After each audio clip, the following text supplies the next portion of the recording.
February 14th, 2018, Marjory Stoneman Douglas High School, Parkland, Florida. Former student Nicholas Cruz, 19, opens fire with an AR-15 rifle, killing 17 people and injuring 14 others. And I absolutely refuse to normalize this madness.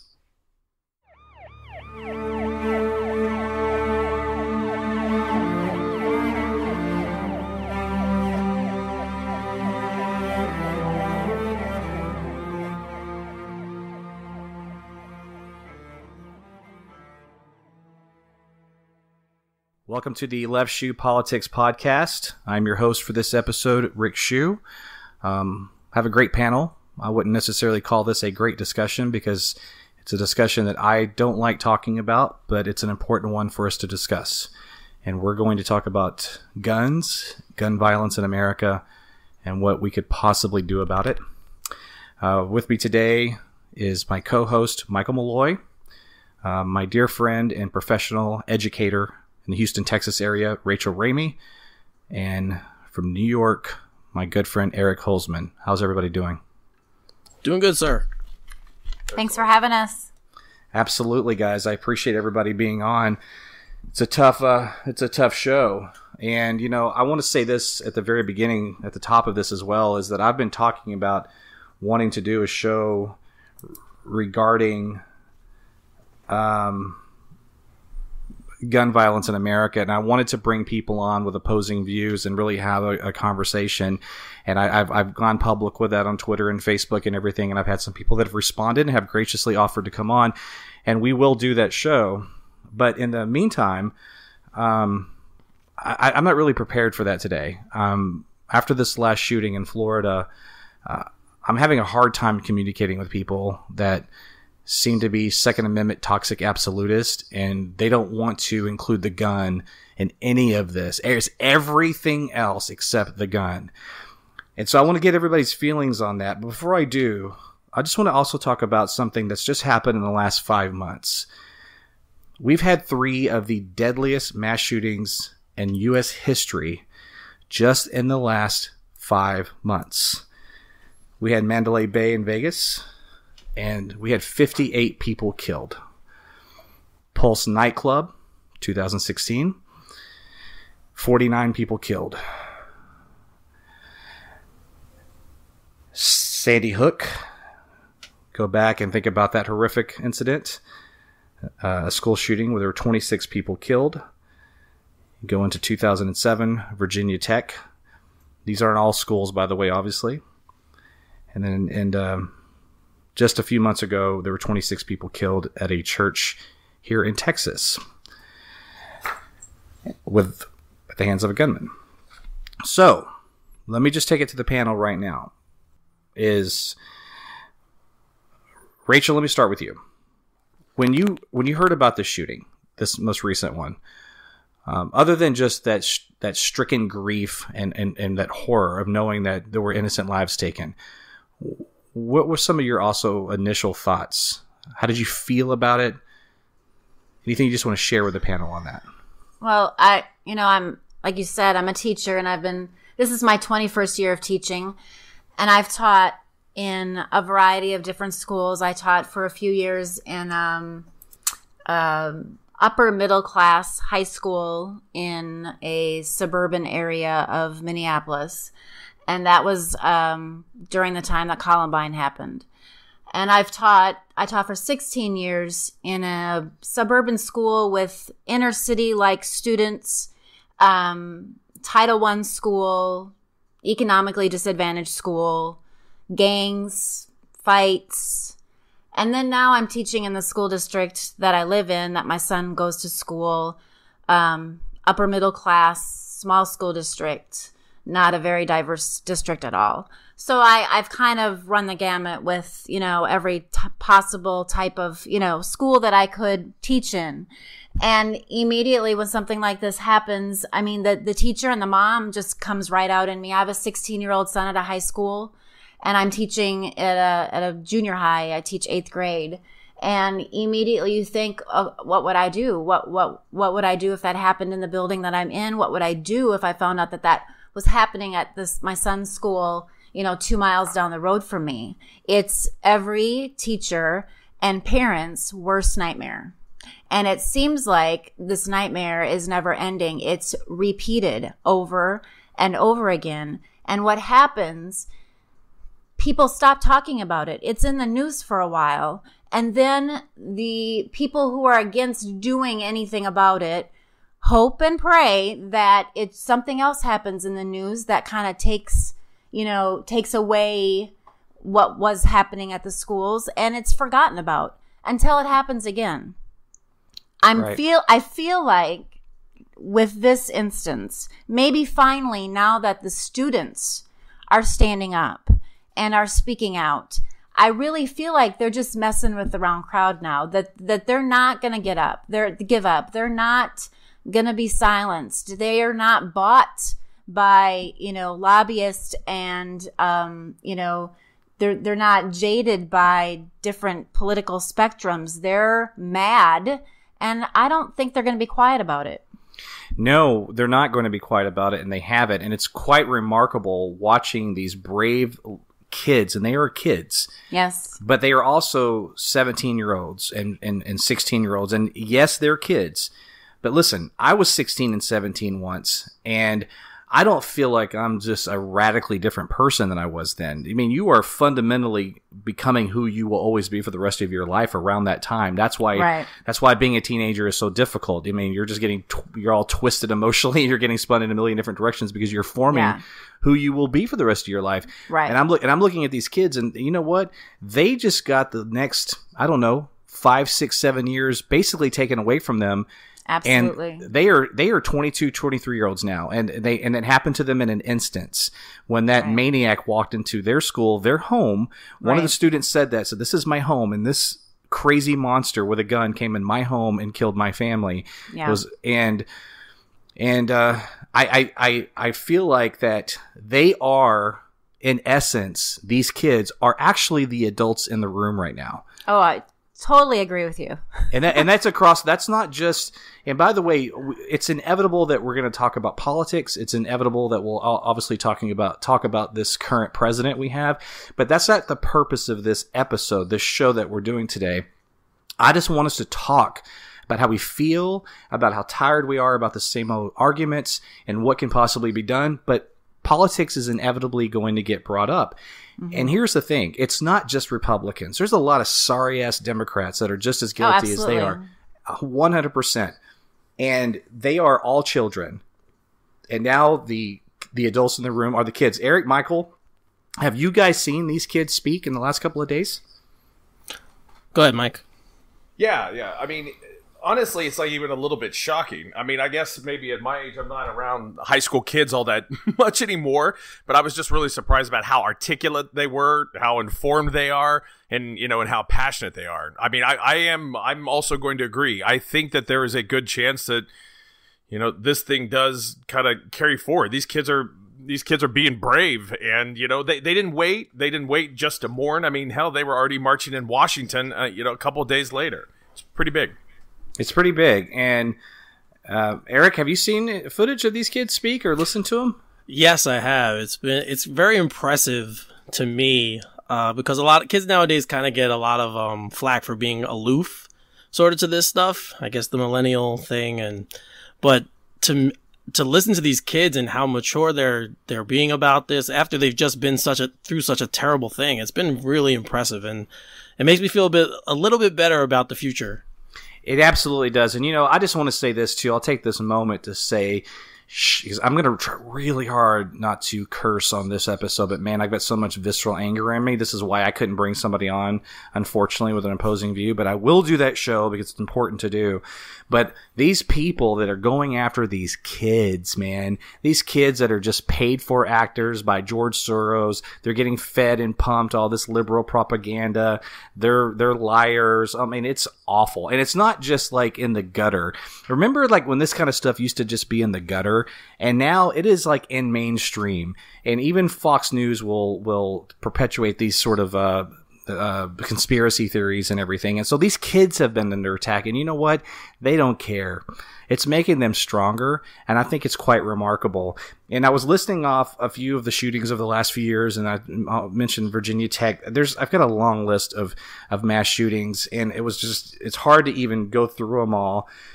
But there has been a lot of school shootings in particular, and a lot of students that have gone through this, and we have never seen, not from Columbine to Virginia Tech, we have not seen students with this uproar and this, they are tired of it. And, every single time, I remember when Sandy Hook happened, and I thought, dead kids, that's the ceiling, right? That will be the catalyst for change, because no one can stomach 6-year-olds riddled with bullets. Right? Nothing happened. Right. And after nothing happened, after Sandy Hook, you think to yourself, will anything ever happen? And now here we are with this very rigid right-wing administration and this president who's very pro-NRA. It's all very disgusting. But at the same time, there does seem to be something rumbling. And I think, Rachel, I don't want to paraphrase what you said, so I apologize. But the point you made was essentially these kids could very well be the catalyst for change, right? Absolutely. Right. So I don't know. Well, today, guys, I don't know if you saw, what's the head honcho over at the NRA, Wayne LaPierre? LaPierre. Yes, Wayne LaPierre. Yeah. I find it amazing that so many rednecks love that guy with his French name, but whatever. Sorry. That was a little bit of a low blow. I was thinking about that today when he was going off on the European socialism. I was like, yeah, but you're a secret French spy. Well, I put up a tweet yesterday, and it was pretty vulgar, and it was F the NRA, F them, F anybody that takes money from them, and I didn't delete it because you know what? That's how I feel about him right now. And after this morning, when I watched the footage of CPAC, it just confirmed all that. And he gets up to talk about this is all the Democrats and socialism, and we don't care about kids because, Rachel, you said earlier that they don't want to do anything. And quite frankly, they want to do something. They want to arm teachers. They want to turn schools, public schools, into, I don't want to say war zones, because quite frankly, when a killer comes on property and massacres young children, it turns it into a war zone. But they certainly want to. I just feel like that the reaction is more guns. It's always more guns. Right. That's. I mean, if you understand, if you can at least approach it from the perspective, the only point of the NRA, when you peel back all the layers, it is there to promote more gun sales. They are not representing the people. They are there representing the firearm manufacturers. So every single solution that they pretend to care about that they're going to roll out there, I know what we need to do. We need to give teachers guns. Like, teachers want to be packing heat, and they're going to go out there like ninjas and shoot down school shooters. And then he also said he wanted to subsidize it. Maybe we'll pay them more to carry. So basically, we can get a bonus for those guns. Right. I mean, is it not blatantly obvious what's going on here? Who falls for this shit? A lot of people do, and that's just it. I want to explore some of this stuff, because right now, Eric, tell me if you agree with this. Are we at a place that first of all, we are more divided than ever, right? Is that fair to say, Eric? Yes. As a nation? Yes. And this presidency isn't helping at all. He is the divider in chief. People used to say that about Obama. That's laughable. Kind of funny. This guy, that's his MO. That's what he does. He cares only about one thing, and that's his base, and that's it. Well, that was how he won. So yeah, and that's how he's governing. If you want to even call it governing, but that's where we're at, and we can't have a debate about any of this stuff. And when it comes to guns in particular, I feel like just like everything else, but especially with this issue, everybody sort of runs to their corner, right? It's like, and we're not talking to each other. It's hard though, Eric. It's hard to talk about this with people. I know smart people, a lot of people that are smarter than I am. Dumb arguments. And they make the dumbest arguments with guns. And Rachel, I'm going to start with you on this. I have a list here, guys, of like the ongoing things that we hear about gun violence. And let me just say this right before I even get into that. Okay, Eric. Yes. Where do you live, sir? I live on Long Island. Okay, and where did you grow up? I grew up in a town called Elmont. Okay, and upstate New York, somewhere around there? No, on Long Island. Okay, and Mr. Malloy, where did you grow up and where do you live? I grew up in the reddest of red states, Oklahoma, in Oklahoma City specifically, and now I live in Dallas, Texas. Okay, and Rachel, what about you? Where I are you grew from? up in a small farming community in southern Minnesota, and I live in a suburb of Houston, Texas. That's right, and I'm from the Dallas-Fort Worth area, and that's where I reside still to this day. Oh, you say where you're from. I'm from Mesquite, Texas. I'm from Mesquite, Texas, and now I live in West Plano. Yeah, we this gets into our anyway. Another conversation for another day. My point, hey, little levity here. This helps. I needed to laugh. Yes. Part of the reason I wanted to establish that for our listeners is a little bit of who we are and where we come from, right? And is it also fair to say that, we come obviously from different parts of the country? Rachel, you're Midwest. You're Eric's a East Coast Yankee, and Malloy and I are a couple of idiots from the South. So, but here's my question: Are any of us proposing to abolish the Second Amendment? Anybody on this panel? I'm not. No. Okay. No? Are any of us saying that we want guns confiscated from people that are truly law-abiding citizens that have guns to hunt and to protect their homes? Anybody? No, sir. No. Okay. No, sir. Okay. Right. I would, bringing someone that crazy on the left of this topic is almost as infuriating as the other direction. So I just want everybody also to know where we're all coming from. Right. But we can't have a conversation about anything about guns because what happens is the Second Amendment toxic absolutist will take any suggestion that you have and they will say that you're trying to confiscate their guns. You want to abolish the Second Amendment, which, by the way, is all the vile that Wayne LaPierre was spewing this morning at CPAC. And that's why we can't talk. In addition to that, it's these ridiculous arguments. And I want to go through a few right now because you hear them time and time again. You hear them at the dinner table. You hear them at the bar with your buddy. And you certainly see them online. Rachel, starting with you. What do you make of the argument of the gun-free zones? When you have a gun-free zone, you are setting yourself in a situation where you're vulnerable. And that's what's going on with schools and churches. These are gun-free zones. And the argument always comes back to more guns makes us more safe. An armed society is a polite society, et cetera, et cetera. How do you feel about that argument? And especially since you're a school teacher. Well, I'll focus on schools then. I would like to invite any politician that thinks, or anybody else for that matter, that thinks that it would be just fine having more guns in school than having it be a gun-free zone, to come into the schools for, a week and just hang out. Just hang out. Don't bring your security with you. Just walk the halls, maybe sub a few classes, be in and out, and just see if your opinion on that changes at all. I have, thankfully, knock on wood, never been in a school where there's been a shooting, but I sure as heck have been in a school where we've had gang fights, and the chaos is unbelievable. And to have adults in the building that are teachers trying to break up the chaos by waving our handguns at the kids to stop, or to try to get maybe a person that's come into the building with an AR-15 or so whatever it is, assault rifle, to get out my little gun and try to stop them, that's not going to work. That's not going to work in a school setting. It's a wild west fantasy, isn't it? Like, pew, yes. pew, pew, pew, guns. We got more guns. We're going to take this killer down.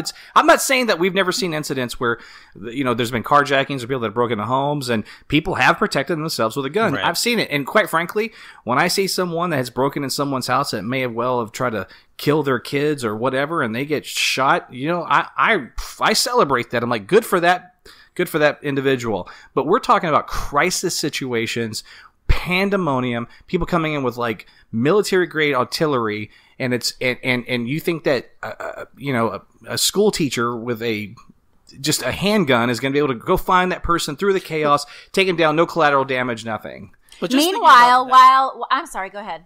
I was just think about what we're talking about. We're talking about at school. Like when we were when we were growing up, these aren't things we ever had to worry about, right?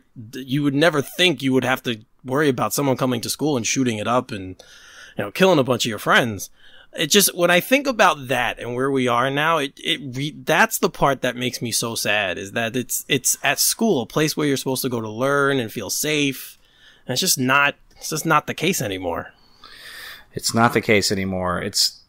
Columbine was in the late 90s, and I remember when that happened. I just felt like, man, we'll never see that again. I was just out of college actually when that took place. Yeah. And I just felt like, that'll never happen again. That's just one of those crazy things that's once every blue, just one of those crazy incidents that took place that you'll just never see again, is the basic bottom line. And yet here we are, time and time and time again, in universities, in schools, in clubs, people at a country concert in Vegas, at a church. People talk about, and I'm not taking a cheap shot of anybody's religion, but you also hear a lot of people saying, "Oh, you took God out of schools." I'm like, would you please stop with that? Stop. 26 people just murdered in a church in Texas. Can you stop with that nonsense?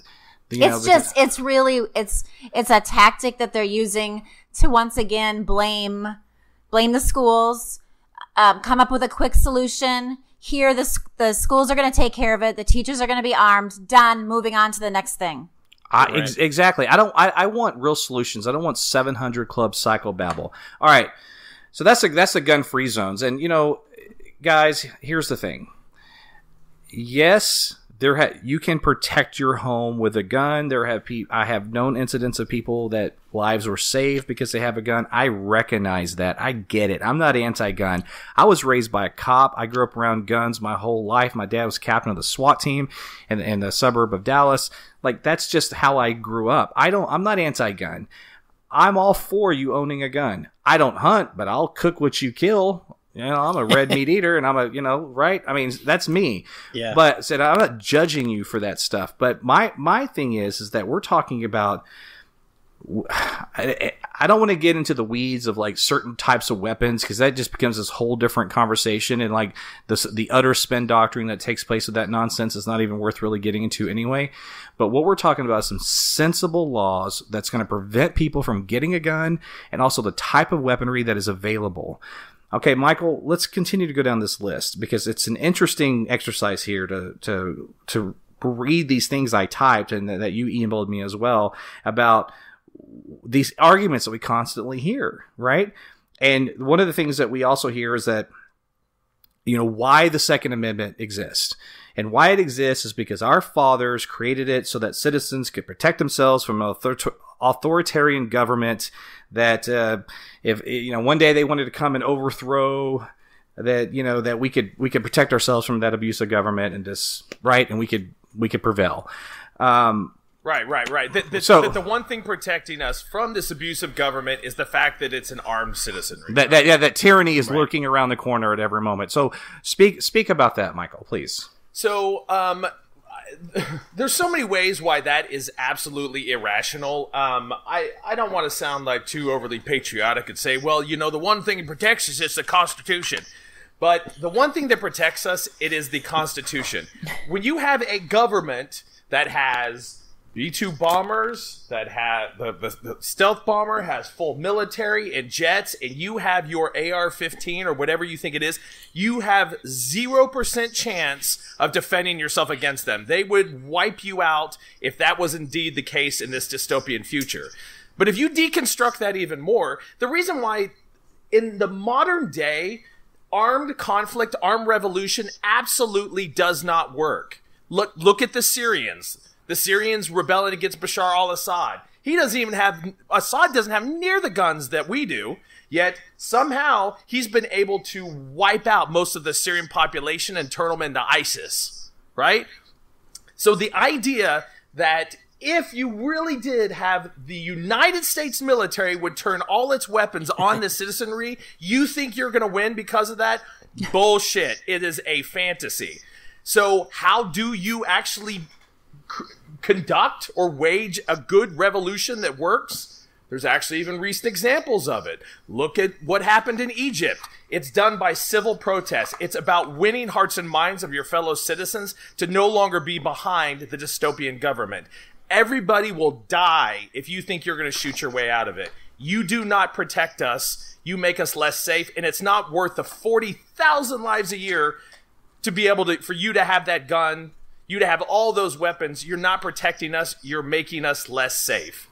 And that's just it. When you talk about more guns equals more safe, there are 300 million guns reported in circulation right now. That's almost one for every man, person, child, dog, cat. Wow. I mean, it's ridiculous. And yet at the same time, we have 6-7 times as many like homicides by a firearm, by a gun as Canada, and like 16-17 times as Germany.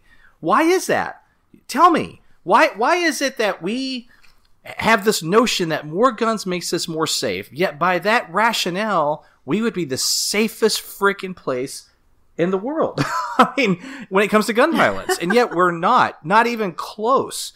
So how do we reconcile that? You know, and that just goes to the heart of some of these arguments. It drives me crazy. But you hear them, and then Eric, what's another one that we hear, and it's one of our favorite ones that our fellow Dr. Doug likes to, I think, throw at us sometimes. And if everybody listened to the Left Shoe show months ago that I did with Dr. Doug Frederick out of New York, and he's a Trump supporter, I'm gonna do another show with him again, another one-on-one. It was a good show, but you know, he's a brilliant guy. He's one of those guys that's a brilliant guy. He's misguided, but he's brilliant. He's, you know, and I love the guy, but he subscribes to this kind of stuff, and it drives me batty. How about guns don't kill people, Eric? Kill people. Well, that's to me, that's always a silly. That's just a silly comment to make. Of course, a gun can't shoot itself, right? So, of course, someone has to be on the other side to pull the trigger. The problem with saying that is the gun is the tool, right? Right. So you need it. I mean, just bottom line, you need the weapon to kill the person. So, let you jump on that. So, to build on that, he's right. It's a tool. So, if you want to say that guns don't kill people, people kill people, fine. Guns do not. People, I myself, no person could walk into a room with 15 people and kill them with their bare hands or with a knife. Like, it's just simply not going to happen. Of course, yeah, you let it sit there. Yes, it's not going to kill anyone. It is a tool to make it, if you do want to kill someone, it makes it way bloodier and way deadlier than any one human being should be, especially one that's mentally deranged. I don't like getting into meme wars, but one of my favorite memes is the gun, and it just says, guns don't kill people. They just make it easy as fuck.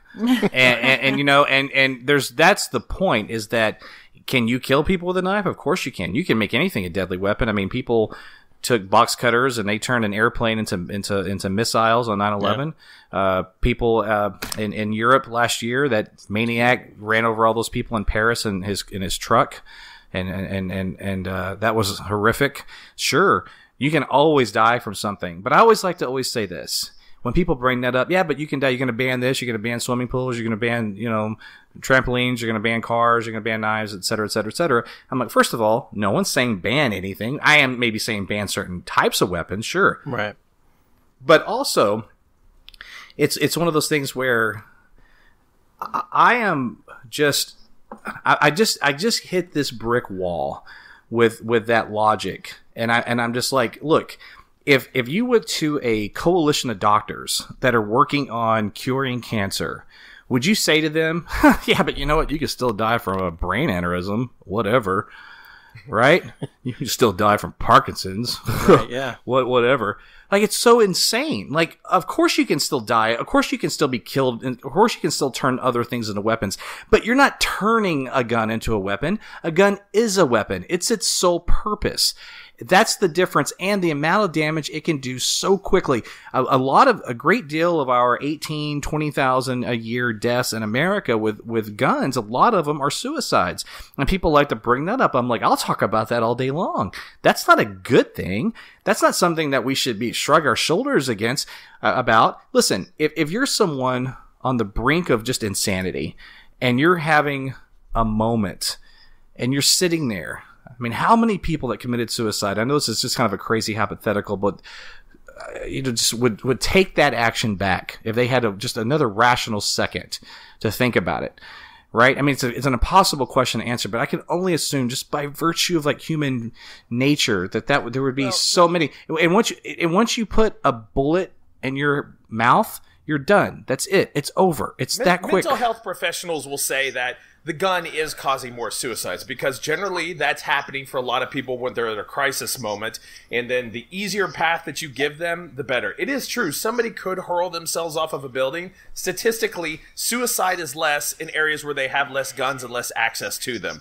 Whether you can agree, you can want to disagree with that, but you can't ignore those stats about the difference in suicide rates in areas with a lot of guns. Right. And also one thing, this is a thing that comes up where, they're talking about, there's other ways that somebody can die, right? I could kill you with a spoon. I mean, I don't know, right? But these are the same. Let me try a different argument. Let's go further than the gun. How about a surface-to-air missile? Should I be able to have a shoulder-fired surface-to-air missile that could shoot down an airliner? I would think that probably most of those people would say not. However, I could maybe, I live right in the flight path, of Dallas Love Field, and I have planes flying over my house at about 1,000 feet. I could probably, I think, if I was so inclined, get an AK-47 and start opening up and maybe, just maybe, be able to take down a plane. You know what I mean? Like, what exactly is what exactly is the point, and how far can you go with any of those weapons? How deadly should somebody be able to go? In something that you can purchase. Right. Where does it stop? That's what you're saying. Right. Right. Where does it stop? And, and then we just get these arguments about, well, you can't legislate evil. That's such a ridiculous cop-out. Or how about, hey, Rachel, how about just that it's all about mental health? That it's not about guns. Like Trump was talking today about video games and mental health. I'm like, dude, come on, man. We're the only country that has mental health problems in video games. Like you don't see a lot of mass shootings in Japan, dude. All right, that's true. That is true. And I say that because the Japanese they're gamers. They're big gamers in Japan, right? He's just grasping at straws to come up with other stuff that people who don't want to talk about this just side with him on. It's just easier. And Rachel, do you find it interesting that people want to talk about mental health, and of course that's a big deal. Of course, that's a big part of this. Absolutely, the gun is the weapon. There are people that are getting a hold of that weapon that shouldn't have it. That's the point. The accessibility to guns is an issue, but it's not just about the gun. Obviously, it's about the person, of course, and mental health is a big deal. But why is it that it's always the person had mental health issues, yet when it comes to the moment of talking about what should happen to that person, because listen, if someone's seriously mentally ill and they do something insane like mass murder, and you don't kill that person. You don't put them on death row. They go to a psychiatric ward for the rest of their lives, and yet that's not what they do. It's just to me it's just so disingenuous because they don't follow through with that logic anyway. It's just another cop out. Exactly. Right. It's mental health, and then the moment it's on the prosecute, they're just an evil son of a bitch. Let's put them, put them on death row. Are you bored with this topic? Okay, then we'll move on. I mean, all they're doing is buying time because they know. Yeah, the conversation's going to move off of this, so let's give a little bit of lip service. Right. But that's why I think this one is different, though, because I don't think the kids are going to stop talking about it. I really don't. I don't think that this group of high schoolers are going to stop talking about it. They're hoping they do, but I don't think, I get the feeling this time that it's just not going to go away as quickly as they want it to. It's not going to, and guess what a lot of these kids can do in about a year? Vote. They can vote. They can absolutely vote. All right, let's do one more of these. I'm just going to throw this to the group, and I might actually just kind of run with this one because it's one of my personal favorites, but feel free to jump in. Cities that have strict gun laws have some of the worst gun violence. Look at Chicago. Okay? We hear that a lot, right? I also want to just say this before I get into the specifics about Chicago, is that if you can curtail a city's gun laws by driving 45 minutes north, it's basically meaningless. We need sweeping legislation on the national level. Exactly. Sweeping, not these little anecdotal one-offs to make us that really is something just to make us feel better about ourselves. But you also want to get into the minutia. You want to dig deep and peel back that onion. In Chicago, most of those guns are coming from Indiana. That's a lot of and Wisconsin. And Wisconsin. Yes. That's a big gang problem there, and they're bringing them back to the city. So let's get freaking real about that BS as well, shall we? It is a problem. Let's not talk about cities that are run by Democrats. Let's not talk about all the BS talking points. I don't even want to sit here and blame Republicans or blame Democrats. I'm blaming all of us. We have failed. Every single one of us. When I see those kids speak or those parents speak, all I can say is I just want to hug every one of them and say, we have failed you. All of us. Every single person in this country has failed you. Even those of us that have fought and tried, we have still failed them because we have not succeeded in the basic fundamental things that we should have done to try to prevent this madness from happening. And that's just it. It's just to try to prevent. We are not going to solve all the world's problems by gun legislation. We are not going to stop every mass shooting. We're not going to do any of those things, but we, damn it, have to do something. Anything. We do nothing. We do absolutely zero. Give me one example of anything else in our country that causes this many deaths where we do nothing. People want to talk about they want to talk about cars and people die in car wrecks. You're going to ban cars, and again, it goes to this thing. We're not talking about banning guns, but let's just break that down. What have we done about cars? We have scientifically engineered them to be safer. We have implemented laws such as seat belts, and we have reduced from 1949 to 2011. We significantly reduced per capita. Regulate the hell out of it. We regulated it. We tried. We created new seats for kids and new seatbelt laws, and we designed cars a certain way. We put sensors on stuff, and we were kicking ass and taking names, and all that was dropping. And in 2012, that changed. You know what happened? Now everybody's on their phones, so it's ticked back up. Mm-hmm. They're distracted. So now, guess what we're going to do? I guarantee you there are people working around the clock to figure out ways to curtail that aspect of this epidemic and people dying on highways. They are. Right now there's real strict cell phone laws. More cars you can't go get a new car now without Bluetooth built into it. Right. All that stuff. Again, we're taking steps to try to save lives, guys. When we talk about gun violence, we talk about suicides, we talk about murders, we talk about mass shootings. We do nothing. Zero. We do nothing. The only thing that we do is send thoughts and prayers and then suggest that we should have more guns. Well, the crazy, it always comes back to the Second Amendment. That's why we do nothing, because for one reason or another, the Bill of Rights, of course, the first 10 amendments, is considered this untouchable thing. So whether it's a historical thing or not, it's one of those, and it always comes back to that point. Well, it's in the Constitution, so there's nothing we can do about it. Or it just has to stay. That's the argument. It's in the Constitution. But why? But Eric, why is it that this is the only amendment that we're like this? When I talk about toxic absolutism in the Second Amendment, and I said off mic I was going to be saying that a lot, so be prepared for that. Is that I mean it, because we aren't like this with any other. Because if we applied any other amendment, logically, like people apply the Second Amendment, then people would freak out that you can't scream fire on an airplane, or whatever. I mean, I could go down a list of a million things. Why is it about this that we're so black and white about it? Why? I mean, the First Amendment, we do actually regulate rights. The First Amendment, I can't call somebody up. I can't call up some ex-girlfriend and tell her I'm going to kill her and her husband, right? Like these are real things, and I don't feel like that's an infringement on my rights because I can't say threatening things or I can't yell fire in a theater, right, as it were, right?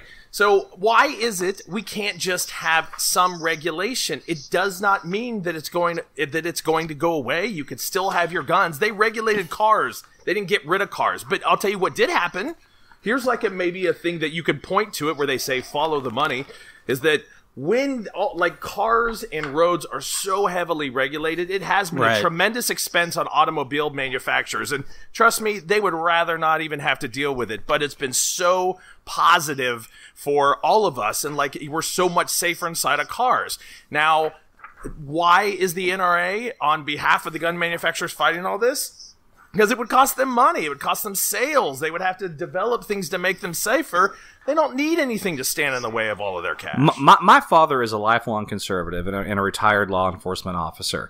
Okay, we have argued about politics. He loved George Bush, didn't like Obama. I mean, he's that guy, right? But, you know, when it comes to stuff like this, man, it is like, you know what my dad says about the NRA? He says, you know what, if tomorrow you told them that they could make more money by being anti-gun than they are pro-gun, they do it. Because that's all they're in it for is money. Yeah. And they're despicable. And I want to go to them and just say, you know what? We have, as Americans, we're like less than 5% of the world's population. But we have over half of civilian-owned guns in the country. And those stats are pretty sound. And that's a rather poignant statement. And yet, here we are, time and time again, and we just keep talking in circles, and I don't know what's going to happen. Rachel, Trump is saying a couple of promising things. Finally going to ban bump stocks. That's great. He'll change his mind. Well, he probably will. Yeah, but he probably There'll be a tweet tomorrow morning that says something else. It's probably right. And he'll blame it on the Democrats, too. Yes. We're recording this show on February 22nd at 10 p.m. Central Standard Time right now. By the time this is live, in the next 24 to 48 hours, people can listen to it. This will probably be a moot point. I get it. Mm-hmm. But at least, but there's some conversation. But I want to go back one more time to the schools. Okay, as a teacher, how are... And I don't want to put you on the spot here or something you can't say publicly or whatever, but just, you know, generally speaking, educators that you talk to, how are they feeling about the idea of armed teachers? All of them that I've talked to are against it. You know, they realize that it's not the answer. It's not our job. You know, we're trained in our area expertise, which for me is English and dyslexia. I'm not trained.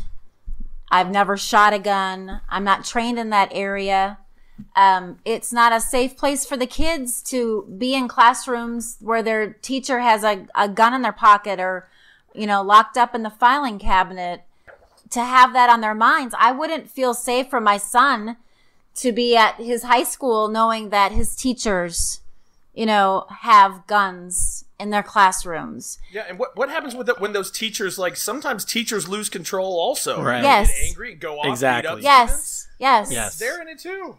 Or when there's a fight and a kid overtakes a teacher that has a gun. I mean, I'm not that big of a person. I teach some kids who are much bigger than myself. And we're expected to break up fights. Well, what happens if I have my gun on me and I'm trying to break up a fight and a kid gets the gun? Exactly. Now I'm liable for that.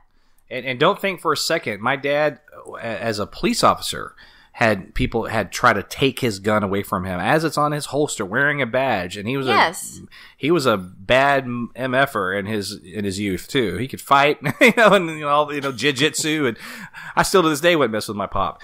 And you know, a lot of people went for his gun as a police officer. So it absolutely will happen. They can turn it against you. They can get it if a teacher leaves it lying. There's all these things that could happen that we don't take into account with something so ridiculous as more people with more guns. And kids are scared, y'all. I mean, they're scared. This is a huge topic of conversation right now. I should be, you know, getting them ready for their state STAR test. And we had a fire drill the other day and they were scared to leave the classroom. Oh, Jesus. I mean, it's It's just not fair. Because that son of a bitch in Florida. Yes. That's right. Yeah. That's how he lured everybody out, right? Yes. Oh God, Yeah. that's so heartbreaking to hear that. Yeah. My sister actually, she used to teach in East New York, and it's one of the roughest neighborhoods to teach in New York City. And when this happened, I spoke to her, and I just brought up, I'm like, what would you think about, would you want to be armed? And she's like, Eric, that would just make things 20 times worse. Mm-hmm. She's like, just a numbers game, how many kids there are, just me. And my sister's a small girl too. She's a small woman. She's not big at all. So she's like, I wouldn't feel safe. And her husband's a cop too. So like she would even have him to lean on for that kind of training or whatever you want to call it. And she's like, it would just make things 20 times worse. She said, there's no place for guns in schools, period. So, right, just even the existence of having them there, it makes you feel just a little bit less uncomfortable. I guess maybe that's the goal of the NRA, is that, that's kind of like a win for them. That's why they like to pump a lot of fear out there, is that people are scared. And when people are scared, if they think they need something to protect themselves, it kind of just self-perpetuates. More guns equals more violence. More scared people buy more guns, cause more violence. There are so many things that they could do for the schools to make them safer, and none of them involve guns. Right. And they can also do things to help keep guns out of the hands of people in the first place. Yes. Right? There's a million different ways to look at this, but what I will not accept is when someone breaks down all the things that happen. Well, in this particular case, the FBI dropped the ball, and then did you guys read today the armed security guard didn't even run into the building, right? Yeah. Because he knew he was going to get killed if he went in there. I mean, it's horrific. And anyway, and they list all these things. Well, this is what happened. I'm like, what's the common denominator in all of these shootings, man? It's not the FBI dropped the ball. It's the freaking gun. Yes. It's the crazy person with the gun. So we have to address the crazy and the gun. Those things are mutually inclusive. Could the crazy person kill 14 people, 17 people, 50 people? How many was it in Vegas without the gun? Answer that question. Now, could the gun have done it without the crazy person? No. But both of them, when they are brought together, they made the perfect match to be able to make this killing machine. No human being should be able to have so easily be able to wipe out that many human lives. Like, I would make the argument that an AR-15 right now is way deadlier than a hand grenade. I'd rather be in a room that a hand grenade went off than some guy walking in there with an AR-15. Should we make hand grenades legal? That's a good question, Michael, and it's going to make a nice segue here. I get asked all the time. I'll go through these spiel, and to give people credit, I'll make, like, I love the Chicago thing because I feel like I've got a good rebuttal for that. And I've seen a lot of irrational people get a little rational on me. And I feel like, man, I'm changing some hearts and minds here. But this is what they always say. All right, Rick, so what's your solution? What do you think we could do? You're in charge of the world. You run it. What do you think we should do? And, oftentimes I get kind of, stopped in my tracks and my credibility goes out the window and we start back over again. But you do some soul searching and you think about it and you look around. I made a list. I want to share it with you guys. Okay. Tell me if you agree, disagree, make comments, just jump in, okay? Here's just a few things that I think we could do. And some of this stuff might seem extreme. I said at the very top of the show, I'm not anti-gun or you owning a gun at all. What I am, I'm anti-dead kids. All right. And I'm tired of also people talking about we are trying to push an agenda. Every time we hear about a school shooting, we immediately start talking about guns. You're damn right we do. You're damn right we do. Because that is such a major part, a component of this problem is the gun. And what motivates me personally, what gets me worked up, the reason that I yell from the top of my lungs and is because of the kids. I'm tired of seeing dead kids. I have 2 kids myself. I'm a parent. That's the motivation. All right. And I don't think that, I get sometimes really pissed off and super cynical. I think some of these people are more in love with the Second Amendment. They care more about the Second Amendment than they do dead kids. And I can't help but feel that way sometimes, but I try to not go there because I'm like, at the end of the day, I know that the dead kids bothers them too. I know that that's fundamentally at the core. That's our common, our our common ground, but it just doesn't feel that way sometimes, right? Well, it's because they're also feeling that you know, the dead kids are awful. It's not just kids; it's anybody like out in public. Right. You know what I mean? And because of the frequency, but they think that that gun is the only thing that's keeping them safe from criminals, from the bad government, from whatever. And they say, well, I'm sorry, but that's the price of liberty. And I think that's a pretty cynical way to be able to look at the world, look at our country. I agree. All right, so here's my list. All right, and then you guys chime in, and if you have something you want to add, we'll just roll. I think guns should only be sold at licensed gun dealerships. Period. End of story. Okay? Yes, Yeah. Sounds good to me. Period. I agree with that. I think gun shows should be just eliminated or fundamentally changed. Internet sales, all that stuff. All the person-to-person shit, no. Unless it's registered. Every gun needs to be registered. Not because this is Nazi Germany, but because we're just trying to save some lives. You can keep your damn gun. Enjoy it. Play with it. Go to the shooting range with it. Go hunting with it.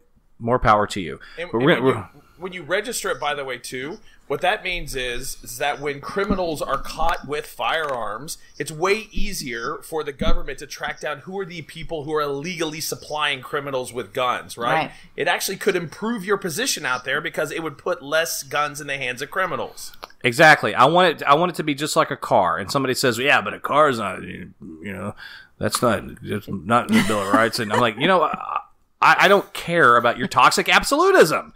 All right, we're not taking your gun away. We're trying to make things safer. You still get your damn gun, all right? But I'm going to infringe. I'm sorry.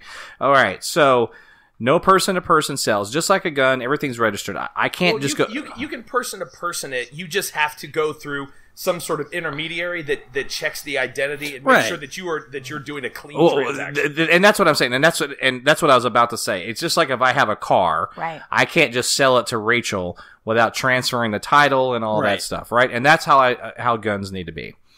Okay, you guys with me so far? Any disagreements? Yes, sir. Anything? All right, cool. All right, how about yes, sir? I just turned to look for my dad. That was weird. I want to require liability insurance for sellers and buyers. That might be the case in some states, but I know that's not across the board. Well, New York has really strict gun laws, and we don't even have that. Yeah. So then well, I think that we should. I'm trying to put things in place that I want people to. I'm in the bar business. I talk about this a lot, and we have like liquor license. We take on a lot of liability serving someone a drink, right? And I feel like we take more liability of serving someone a Crown and Coke, or Eric, since you're up in New York, would it be a Crown and Pepsi? Or no? Okay. Don't ever say that again. Well, Pepsi. I don't know. I love New York. I'm up there. I love New York. I feel like I run into too many Pepsis up there. But anyway, I don't know who you're talking to. Yeah, I don't know. but anyway, so. But there seems to be more liability serving someone a freaking, having your name on a liquor license or whatever and serving someone a drink than there is selling someone a damn gun. Well, your Congress passed legislation a couple of years ago that where you cannot sue a firearm manufacturer any sort of liability when, you can sue almost anybody else for any sort of negligence, but you got to protect those guys. Well, and listen, I think that people can get sued too easily, so I don't want to open up that can of worms necessarily. I am just saying that it should require some liability insurance, okay? Maybe these people would be more careful about who they're selling to. They would be more diligent on their end. Just one more thing to put into place, okay? Well, we could talk about it another time though about the efficacy of having a lawsuit society, but putting distributing liability in different places would make a drastic change in our gun laws. Yeah, absolutely. I want to ban assault weapons. Now, I know I've got a lot of gun enthusiast friends that'll be like, what does that mean, assault weapons? Hey, man, here's what it means in my book. You can walk in and you can kill 17 kids in 5 minutes. Whatever that weapon is, not good. All I agree with that. How's that? And let's start there, and then we can work it backwards, and you can teach me all you want to teach me about different types of guns, because I'm not a gun enthusiast, and I'd get my ass kicked in that conversation. I'm just saying common sense stuff. Can we not have these weapons that are military grade that people can walk in and mow down 17 kids in 5 minutes? Is that too much to ask? And the crazy people have figured it out. They've already now know it's the AR-15. Now it's absolutely the weapon of choice. Now, the gun enthusiasts will come back and they will say, well, because they're all firearm experts, right? So anybody could switch over any sort of rifle and it could be automatic, like with just like a couple of like little tools or something, like or a screwdriver. Yes, I'm not sure, but. Okay, that actually resonates with me. I think that's actually a very valid point. Until you look at all these other countries all around the world where they don't have banned firearms, but they do allow people to own rifles, and still people all their crazy people are not doing that.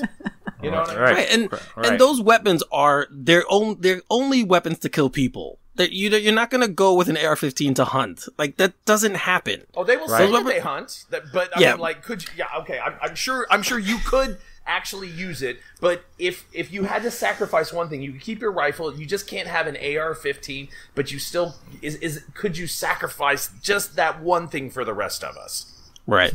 Right. Just something. Something's got to give. You're going to be a little bit more inconvenienced. You might not get your full G.I. Joe artillery. I'm sorry. We're trying to save lives here. You still get your gun, you still get to hunt, you still get to protect your home. All right. It's be great. So just chill the F out, please. All right. We're just trying to save lives here. This is not a slippery slope. The slippery slope are the dead kids, and I'm over it. I'm tired of it. Tired of the carnage. I'm sick of it. I can't stomach it. All right. Extensive background checks. We could enforce the laws we have on the books now. I hear that a lot, and that's a valid point. And we really need to address the mental health issue for sure. And we can't have situations where people are a lot of the signs are all there and people aren't talking. People have got to talk. We've got to we have to really be on the lookout. And we may run it. Go ahead. No more, kind of like what we did with cigarettes, but I would say across the board, no more advertising of firearms. Okay, firearms can be legal, but I don't want to see them advertised. I don't want to see, you cannot run an ad, you cannot run a billboard, I don't want it on television, I don't want it on radio. You can buy it, but they shouldn't be able to try to push people, convince them to buy these things. I have no problem with that. Yeah. I've never really thought about it. I don't know. I guess that's fine. Yeah, I don't. Yeah, that's all the NRA is. It's a marketing company. It's convincing people of all these different things to convince them to buy guns. It's part of your identity. Stop advertising it. It can be there, but don't encourage it. And like all the gun sales that have been, the reason why the numbers of guns have drastically shot up over the past 30 years is because those organizations trying to convince people it's part of your identity. It's the only thing keeping you safe. Now keep buying them. How about we just remove that component? Yeah, okay. I certainly, I'm okay with, like, if it's a shooting range, doing advertisement for something like that. Would you be opposed to that? Well, I mean, you're asking about the minutia. I don't know. Well, I don't want to necessarily swim in the gray here. I think that was just sort of my first reaction to that. Maybe it could be something so much as it's limited within a shooting range, or but just there's certain places where you just can't do it. You can't see it. You can't run ads online. You can't run I don't know, a billboard. You can't do radio spots. Maybe you'd have to be within, like, you can only smoke a cigar indoors in a cigar bar, right? Well, why can't we limit the advertising into a shooting range? I mean, I don't know. It's worth exploring. What about like Guns and Ammo magazine? That still, would that fall in that? Your umbrella? I've thought about the same thing too. I don't know. Maybe. Okay. Yeah. Okay. Yeah, I don't know if I fully agree with that, Michael. But I love the conversation, man. That's why we're having this. Rachel, Eric, do you guys have anything to throw in there? Or? I have one. How about mandatory training? Mandatory training. Yes. That was actually on my list, and I didn't even say it. Thank you for bringing that up, buddy. So tell us what your thoughts are on that. Well, when you get your driver's license, you take driver's ed, you learn how to drive a car. We keep going back to cars. It should be the same thing, and probably even more, if you're going to be holding a weapon that you're shooting at something or whatever. You should be required, to have mandatory training before you can buy the gun. I've just spent the last year of my life trying to teach my son how to drive, logging in the hours and all of that. And it blows my mind that, you don't need to go through any sort of training to be shooting a gun. No, you're right. I feel that way as well. There should be some ongoing training certifications that you have to get. And quite frankly, if you're going to have a weapon like that in your house, look, you should really truly know how to use it, how to properly clean it, how to store it, all those things. And I don't understand the mentality of not understanding why that's not a good thing. I don't. Well, because it's all about personal liberty, Rachel. Because it's a right, Rachel. It's my right, and it's all about. You tell me to do things. It's my right. It's about personal.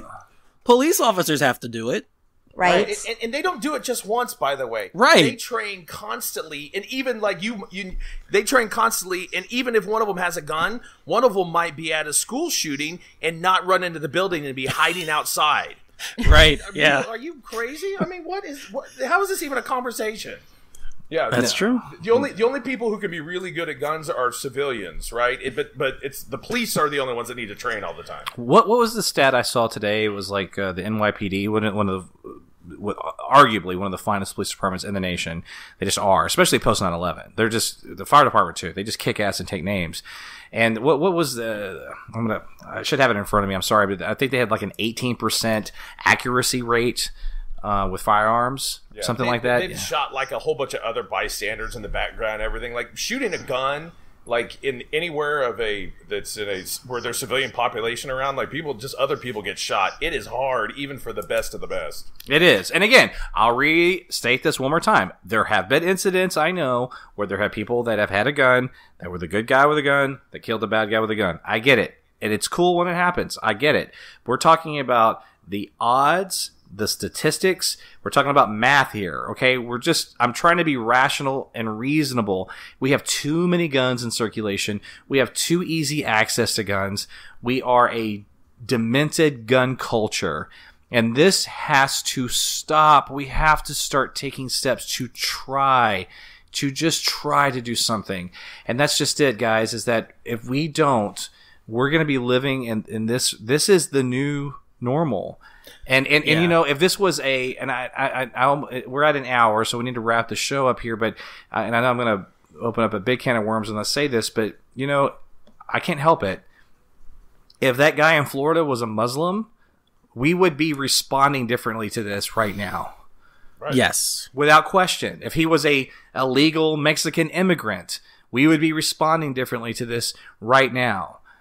If there is a political ideology behind it, we will move heaven and earth. We will start wars to put this thing to an end. Mm-hmm. We will change our entire travel infrastructure to get on an airplane if there was a political ideology behind it. Because it's not a bomb, and the kid didn't say Allah Akbar before, therefore we don't need to do anything about it because that's a part of liberty. That's gun culture in America. That's how insane that this whole thing is. Yeah. Rachel, any final thoughts on any of this? Well, not on that last point that you made, but I was just thinking back to one of the last times we drove to Dallas to see you, Rick, actually, and we were leaving our subdivision, and we weren't even to the highway yet, and we pulled up to the stoplight, and there was a truck next to us with their windows down, and two guys in the front seat looking like they were just going to pull into the next, McDonald's down the road, and propped up in their car was an automatic rifle. And it blew my mind. And I had my husband notice it. And I'm like, oh my gosh, I got to take a picture of this for Rick. So I took a picture and my son was freaking out. And it was just, it just has not sat well with me since then. And it's been about a year. And I just feel like we're just all getting desensitized to that. Like that's, like Rick said, the new normal. Like we're driving to McDonald's and, there's a guy driving in his truck with his automatic rifle propped up against the, car or whatever. And that's just insane. It's insanity to me. It's something like 70% of Americans, regardless, I think are in support of much more stringent gun laws, which begs the question of, so why in the world don't we have them?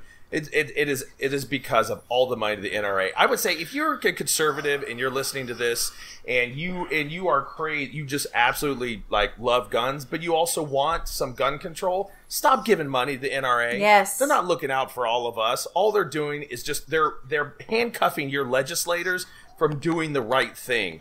I don't care. Give it to Ted Cruz or some other awful person that I hate. But stop giving it to the NRA, for God's sakes. All right. Eric, you have any final words you want to say here, buddy?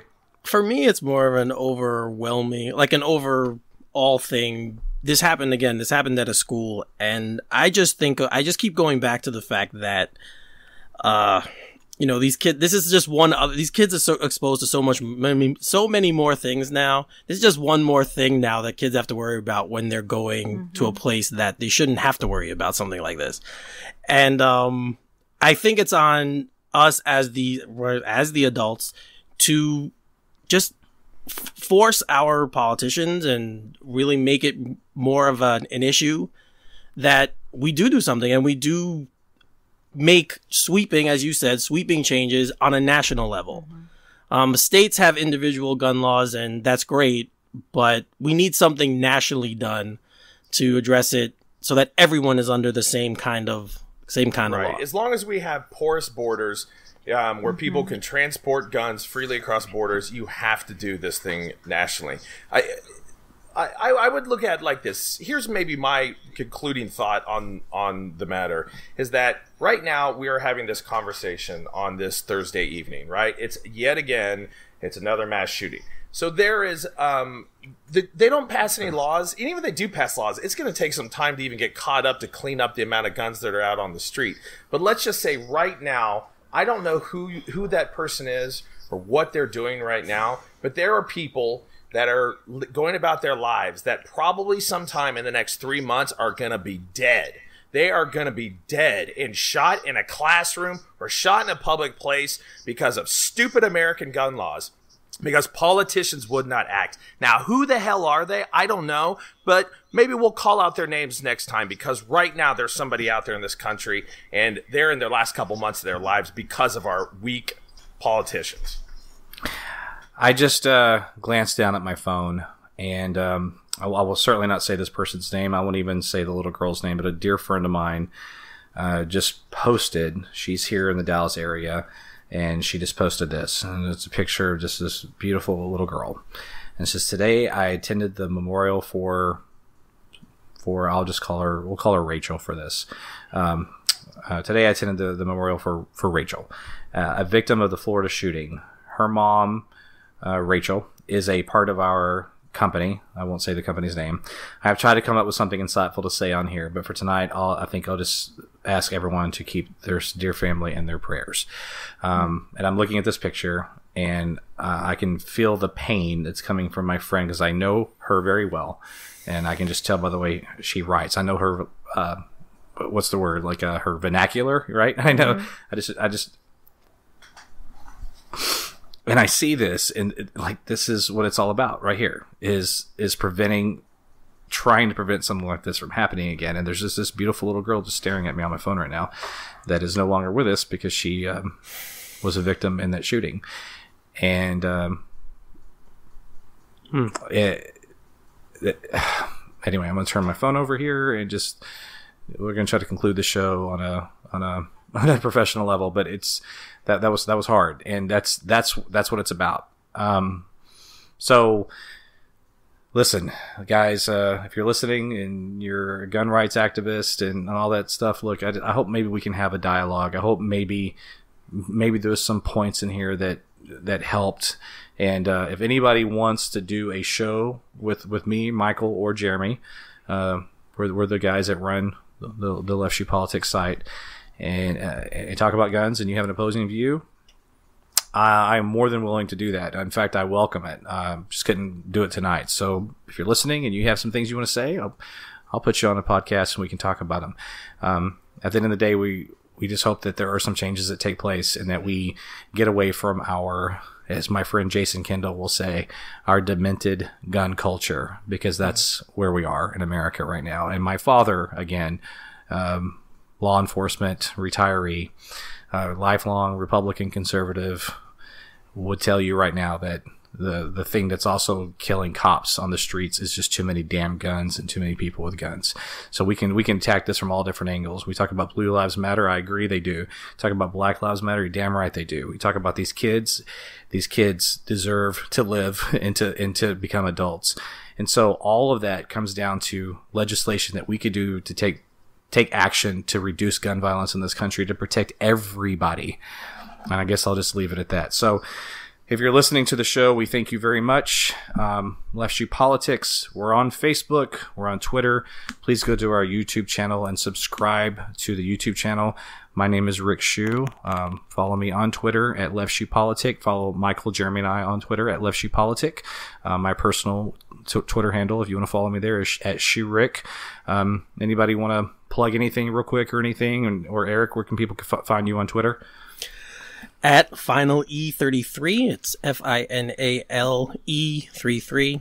You can hit me there on this topic or anything else you want to talk about. Yep, and Eric's, you and I met last year finally in person, and I just you're an awesome human being, man. I appreciate you being on the show, and I appreciate you having a voice on this topic. Michael, you have anything you want to plug? Yeah, I want to plug Google. Call your representative. Get the name of your representative. Yeah. There you go. It's the only thing that's going to make this happen. Stop sitting on your hands and bitch about it. Do something. There you go. And listen, I'm going to give Michael credit where credit is due. You talk about somebody, even more so than myself or Jeremy, that walks the walk. He and his wife go and they march. He writes legislators constantly. Michael Malloy is the real deal. Rachel, you actually are technically going to have the last word anyway, because you are so kind to dedicate your or donate your beautiful voice to our outgoing Left Shoe message here. So I always, announcer Rachel takes us out, and you're here on the show with us. You were our first guest on Left Shoe Politics podcast last year, and we appreciate that very much. And we appreciate what you do as an educator. And I'm sorry that you're going through all this. I'm sorry that your students are going through all this, and hopefully we'll see better days, right? Yeah, I just ask that people just don't forget about the kids. Don't forget about the kids. All right, and on that note, again, this is Rick Shew, over and out, and announcer Rachel will take us out. Thanks for listening to this episode of our Left Shoe Politics podcast. You can find us on Twitter at Left Shoe Politic. Follow the Facebook page at facebook.com/LeftShoePolitics and the LSP website, leftshoepolitics.com. Search for our channel on YouTube, Stitcher, and Google Play.